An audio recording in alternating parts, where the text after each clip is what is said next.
fuck.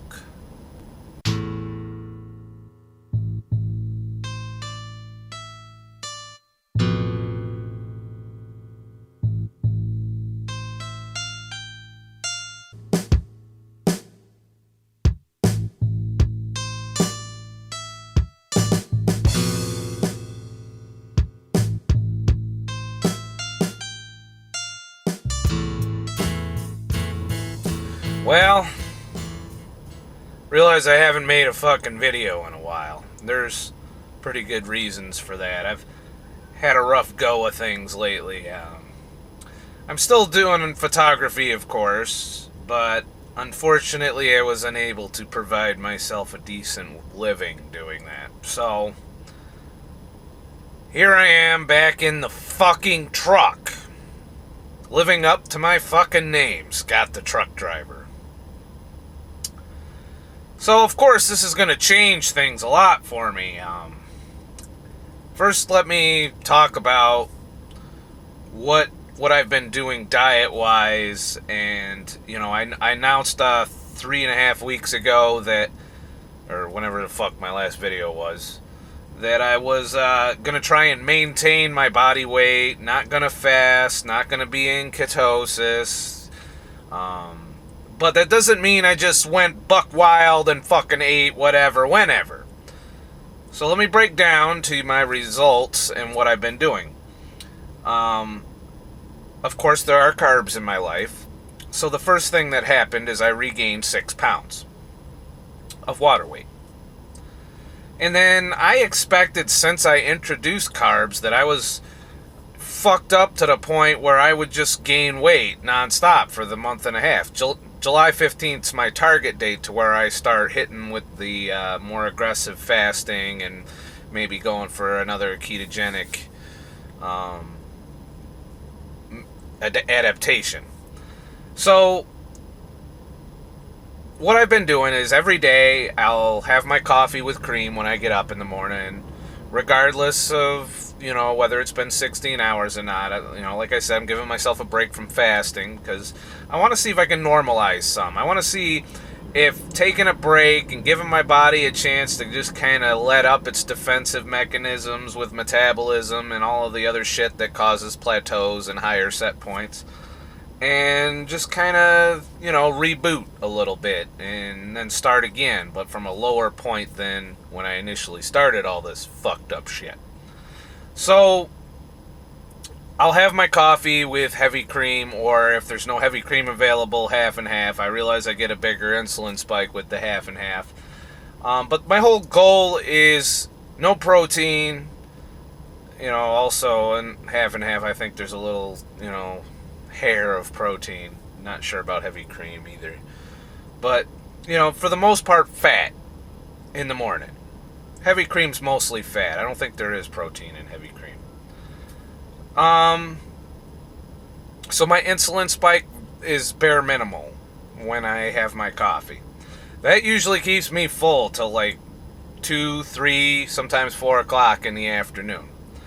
And maybe if I get a little hungry around 1 or 2, I'll have some nuts, like, almonds or pecans or walnuts, high fat, high fiber, lots of fiber.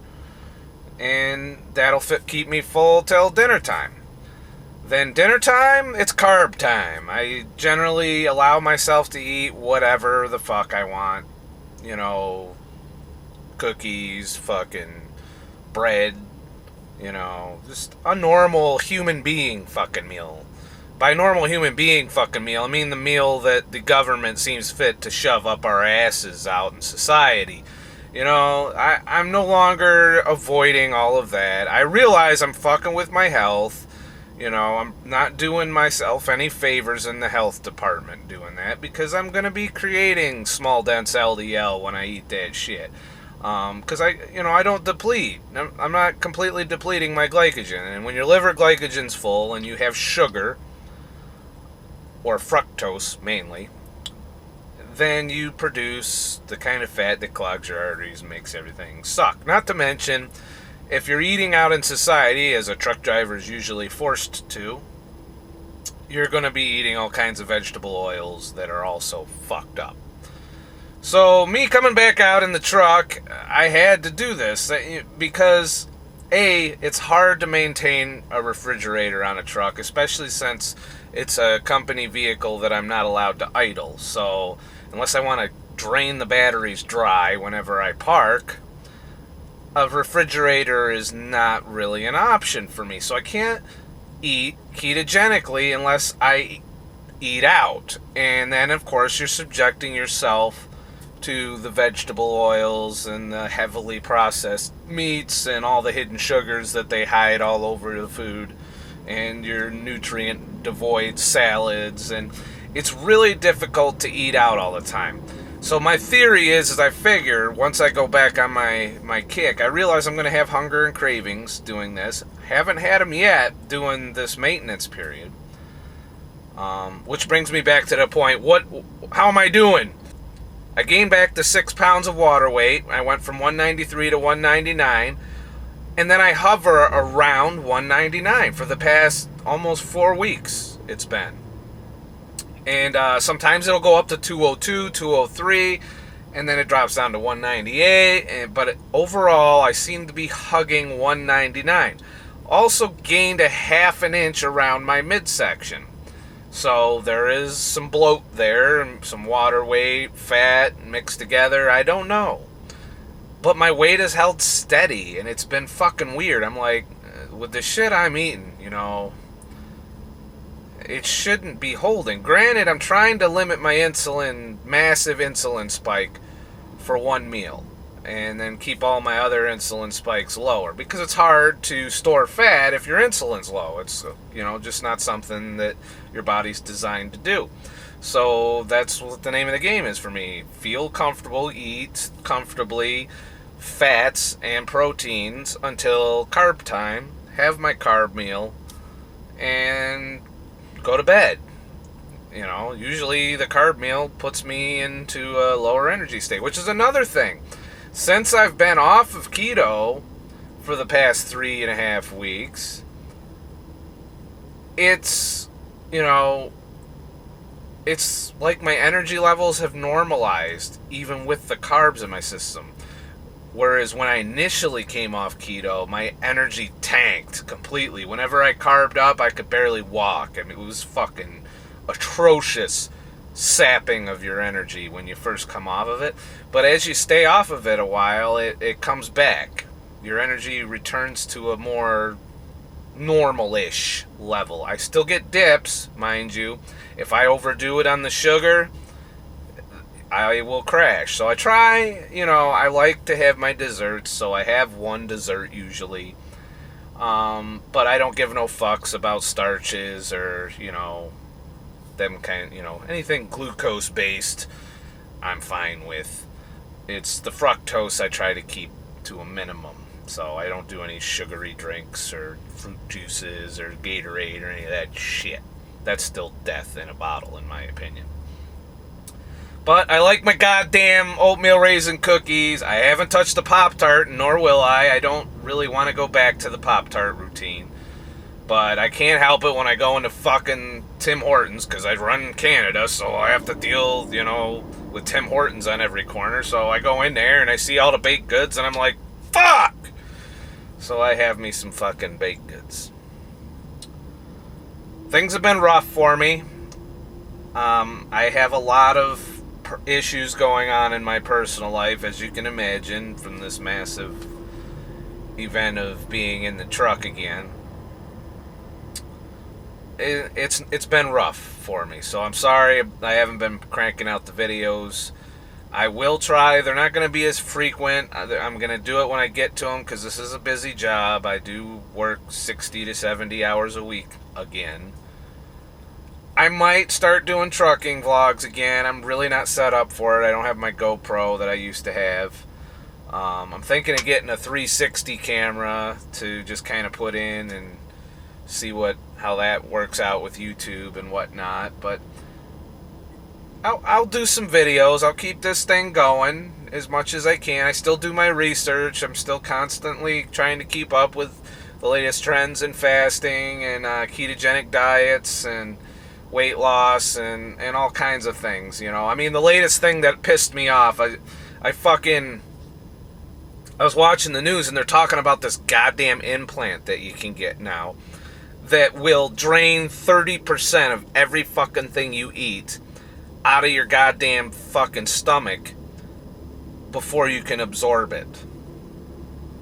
Really, it's come to that point. Eat all the shit you want. Just put this fucking thing in there. Pay us thousands, tens of thousands of dollars to put this fucking thing inside you. Probably needs to be maintained with some kind of prescription shit. And we'll guarantee you'll lose weight because you won't absorb all the shit you're buying and stuffing into your face. Come on. Come on. Please stop. I mean, between that and the fucking prescription commercials going nuts all the time, you know, I think I saw a commercial the other day. It says, to relieve acid reflux, take blah, blah, blah. May cause abdominal pain, cramping, and, you know, I mean, isn't that what acid fucking reflux causes? So basically you have a drug that does nothing. And you want us to go suck off some fucking doctor so they'll prescribe it to us. Well, you know what? Fuck you. Quit with the fucking prescription fucking commercials. You're ass raping the fucking world as it is. We don't need to buy more drugs. Stop it. Sorry. Can you tell I get a little more frustrated now that I'm here on the fucking road again? I blame traffic and drivers and people and shitheads. Anyways, I just wanted to bring you up to speed. I am once again 100% Scott the truck driver with a side of photography. And, you know, I'm leaning away from client work, going more to fine art and stock is my side business. So, good news is I'm not broke as fuck as much, which is nice. But the bad news is I have to eat out all the fucking time. You know, I carry my keto snacks. I got pork rinds, I got goddamn peanuts, fucking almonds, you know, my healthy Veronica's Health Crunch, which is awesome. You know, it's only 2 net grams of carbs. So I carry the stuff to munch on so that when I get hungry and want a snack, I'm not pumping my insulin by eating something filled with sugar. So that's pretty much how I've been maintaining my current weight. Is it anywhere close to what I wanted to be? No, I want to be in my 180s. My body doesn't want to be in my 180s. I don't know if it's because I'm 40. Maybe I'm too much stress. I got fucking cortisol problems. Who knows? But we'll address that in another fucking video.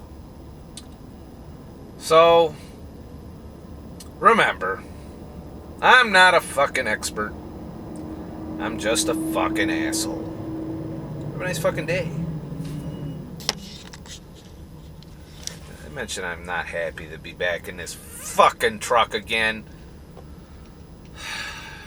But sometimes we gotta do what we gotta do to survive.